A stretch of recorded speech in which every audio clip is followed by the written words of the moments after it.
Chapter 4, medication orders and documentation. So, the first term that you need to highlight is stat. Stat means that there is a designation of urgency, it means immediately, it means do it right now.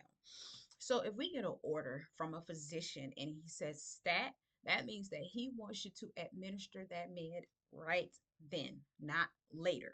But here is the catch. Usually, stat orders are given by mouth.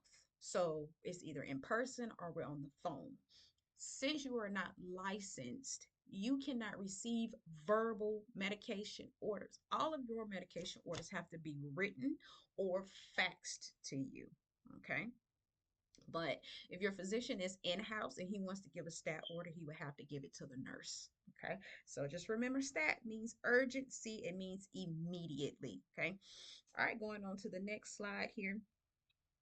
I want you to remember that prescriptions are usually given in outpatient settings. So this is for you and I. When we go to the doctor, he'll give us a prescription or he may call it in. We do not live in medical facilities, but our patients that live in medical facilities, they receive medication orders. Essentially, yes, it's the same thing, but they receive an order. You need an order for everything in healthcare because that is how you bill. Okay, that is how we bill. That is how the facilities get paid for their services. Okay, so you need to know the difference between those two. So you need to know that slide there. Okay, moving on, we're gonna go on to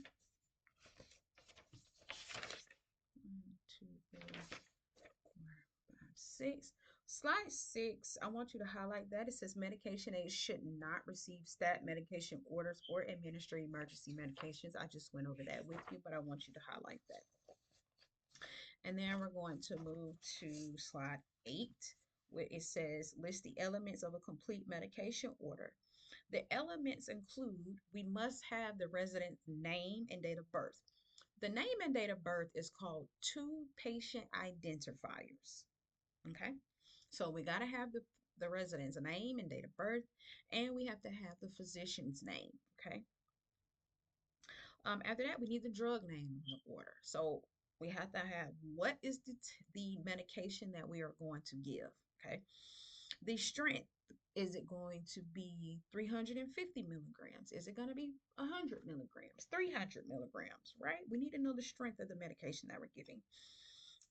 Dosage form, this deals with, is it coming as a tablet? Is it going to be a liquid, a powder, an injection, right? A patch.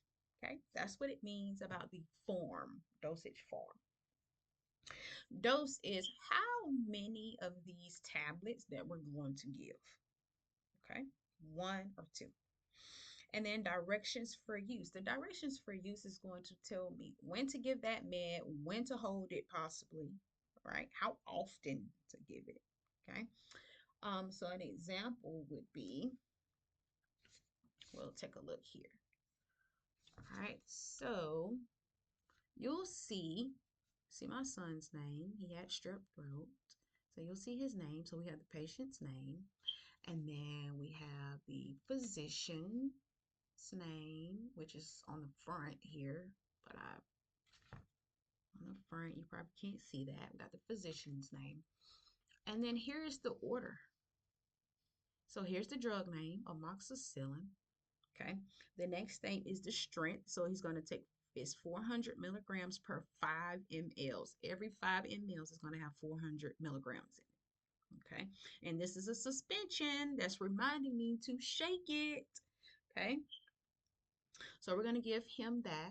So the directions here says to take 10 mLs, 10 mLs or milliliters by mouth twice a day.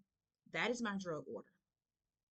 So I am giving him, he's going to take a total of 800 milligrams because remember it's 400 per 5 mLs. He's taking 10. So it's going to be 800 milligrams. He's going to get that every day by mouth, and I had to give it to him twice a day. So BID. By is 2. BID twice a day. Okay. All right. And then if he had any refills, it would be on here as well, but his says 0 refills. Okay, so this is how your order would show up. Okay, all right, go to the next slide. The next slide deals with, so now we know the orders, we know what's supposed to be on the order when it is faxed over or written for us. So now, before we give this medication, we have to make sure that we are providing or administering medication safely, because there are so many errors that occur in medication administration if we're not paying attention, if we are distracted, if we are rushing, right? So in order to keep us, to mitigate, to lessen how many mistakes we make, we have the 6 rights of medication administration. So the first right, and you have to check all of these rights for every patient, for every medication, every time that you are on the cart. Okay, never get comfortable. Comfort breeds med errors. Okay, and what I mean by that is, when you stop checking yourself, that is when you're going to perform a medication error, because if you're not paying attention, you could possibly give a med that has been discontinued.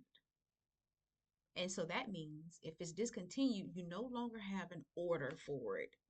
So now it's not legal. So now you are acting as a physician. Okay. So we have to check these 6 rights every time.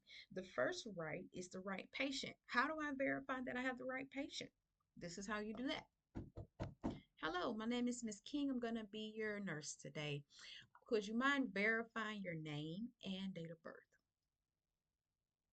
I'm not going in and I say, hey, my name is Miss King. I'm going to be your nurse today. Are you Mr. Johnson? Or Mr. Johnson, tell me your name. We don't do that. Okay, especially starting out. Um, right drug. How do we know if we have the right drug? Well, we have to look at our MAR, our medication administration record. Our MAR is going to list out all of the medications that they take. It's going to have all of their information down here on the bottom, as far as their name, their physician name, their date of birth, their room number, their DNR status, meal status, allergies. All of that would be on their MAR. Okay. So in order for me to know, I'm going to look here on the MAR, and I'm going to look for that drug name that I am getting ready to administer. And then I look at my drugs, I look at my MAR, and I compare them. So the drug name, amoxicillin, it has to have amoxicillin listed. All right. The right dose. This says 400 milligrams per 5 mLs. The right dose we're going to give is 10 mLs. So on the MAR, it needs to say amoxicillin, administer 10 mLs. Okay. Let's see here. Dosage form. This is a liquid suspension. So on here, it needs to say suspension. Okay. The dose, again, that's that 10 mLs. Okay, so we're giving, the strength is going to be a total of 800 milligrams. The dose, she's getting 10 mLs. Okay, directions for use: take 10 mLs by mouth twice a day. And all we're doing is comparing the pack, whether, however it comes. Okay, it could come like this. Okay, so you notice that this is amoxicillin 600 milligrams, but these are tablets. Okay, it doesn't matter how it comes. You always look at the label and you compare it to your MAR to make sure that they are both the same. If you see any differences in it, you have to stop and go and report it to your nurse. Because if not, and you administer that medication, and if it's wrong, then now you are liable for that. Okay, so compare your drug labels that's on your med packs to your MAR and make sure that they both match. Okay. Right time deals with a medication window. So if a medication is due at 8 o'clock, let's just say 8 a.m., you have an hour before that med is due and an hour after the med is due to get it to that resident, because you got to keep in mind you're going to have about 30 residents. This is just an estimation. You're going to have about 30 residents. All of their meds are going to start at 8 a.m. And that's just because that is the time frame for that facility. So they start all of their meds at 8 a.m. Med pass, morning meds. You're not going to get out all 30 resident medications at 8 a.m. So what they do, they give you a 2-hour window to get those medications out safely, because a lot of these residents are taking these pills multiple times throughout the day. And if you're giving it too late, you can run the chance of, or the risk of, giving doses too close together, which will then double dose them. Okay. So again, you have an hour before the med is due and an hour after. So again, if that medication is due at 8 a.m., for an example, you can give it as early as 7 and you can give it as late as 9. But 9:01 is too late. It is too late. Okay. All right. Write documentation. Once I visually observe my resident swallow their pills safely without incident, I need to document that for each one of the meds, each pill that was in that cup, the liquid, the patch, the cream, the insulin, whatever it is that I administer. After I administer it, that is when I then go back to their MAR and I initial. Whether you're on paper charting, you still go in and initial. If you're on the computer, you're most likely just clicking and it's putting your initials showing that you administered the med. Okay, so those are your 6 rights of medication administration. You need to know those frontwards and backwards. You're going to need that for your entire career. Okay, especially those that are going for nursing. Okay. All right, so again, for the next slide, we just talked about medication administration record, which is just MAR. You will hear me referring to it as the MAR. EMAR just means that you're on the computer. Okay. The next slides deal with military time. So if you'll just review those. It's not hard at all. Just know when you're dealing with PM. So you're dealing, let's talk about 12 noon. That's lunchtime, right? So when you're dealing with military time and it's dealing with PM, you're only adding 12 to whatever the hour is. Okay. So if I want to say meet me at 3 o'clock, 12 and 3 is going to give me 15. So I would say meet me at 1500 hours. Okay, that's for PM. If I want you to meet me at 3 a.m., when we're dealing with AM, we're going to put a 0 in front of the hour. Okay, so that would be meet me at 0300 hours. Okay, so that's just an example. Now I want you to skip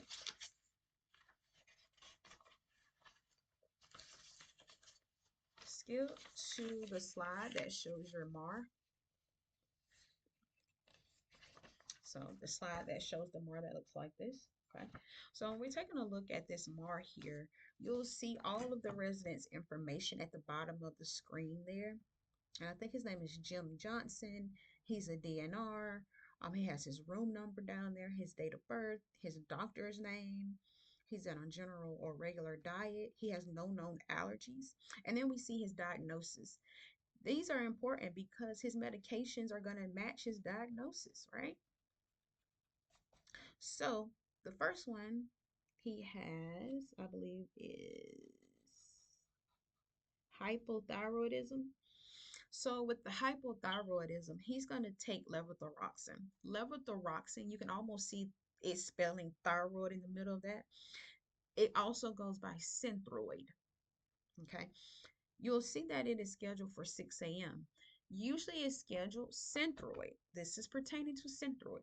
Synthroid is usually scheduled, or levothyroxine is usually scheduled at 6 a.m. because it's supposed to be given on an empty stomach. It absorbs better on an empty stomach. And also, you can't give it with dairy products because dairy essentially coats our stomach. So it's going to affect the way that the drugs are actually absorbed. Okay. So that's just an example. So you have to be mindful of what medications, and it'll tell you. The pharmacy will put it on the MAR. It'll let you know. Okay. Um, so we will go ahead and give that med empty stomach. There's no breakfast trays out at that time. Okay. The next one would be hypertension. That's another diagnosis. So they're going to take quinapril for that. Quinapril is, I believe it says 20 milligrams, 1 tablet by mouth daily. So they're going to take that at 8 a.m. but it has a special comment there. So that comment says that we are not to give it. We're to hold that medication, hold it away from the resident if their blood pressure, the systolic, the top number of the blood pressure, if it's less than 120. In order to give this medication, their systolic blood pressure has to be 120 and above. So if we took their blood pressure this morning and we got 119 over 80, we would not be able to give that medication.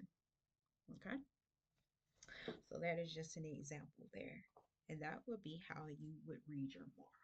Okay?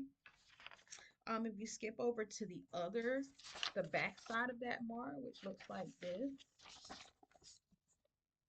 this part right here is where we will write the medication that we did not give, or we will put the PRN medications that we give.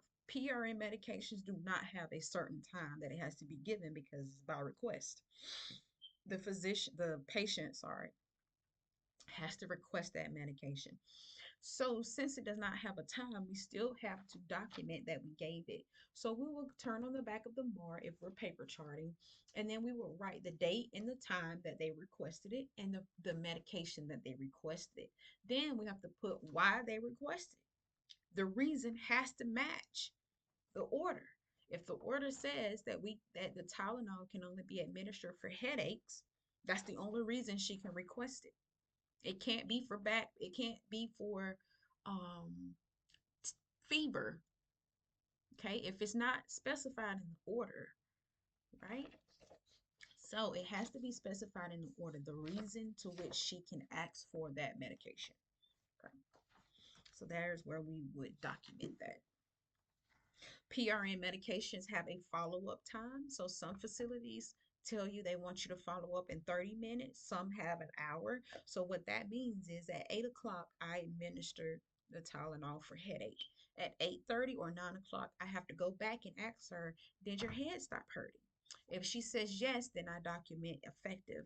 If she says no, then I document that it was ineffective. Okay? And that is how you document your PRN meds. Okay, if you'll skip to the next slide that has a picture of what the EMAR would look like. So that's, you skip over one slide and then you go to the next. So you'll see the picture there.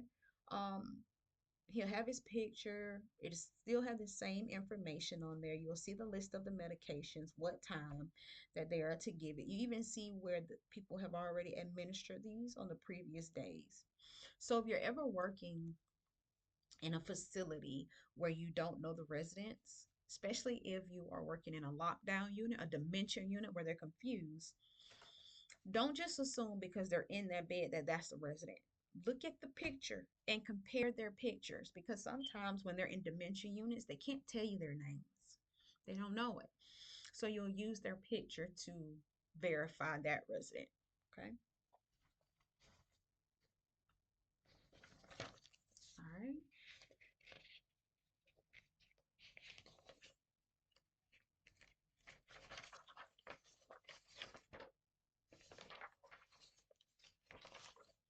So if you will turn to the slide, I'm not sure why this one doesn't have slide number.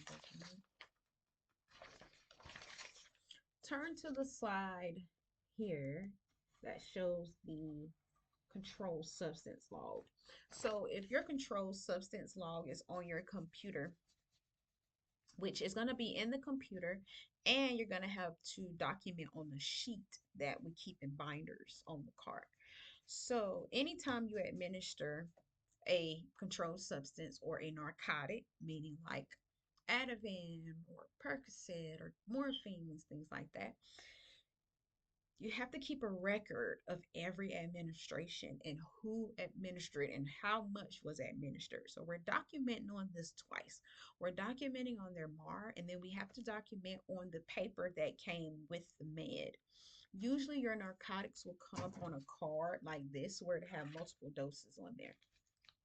On this card, you'll see numbers by each one of them.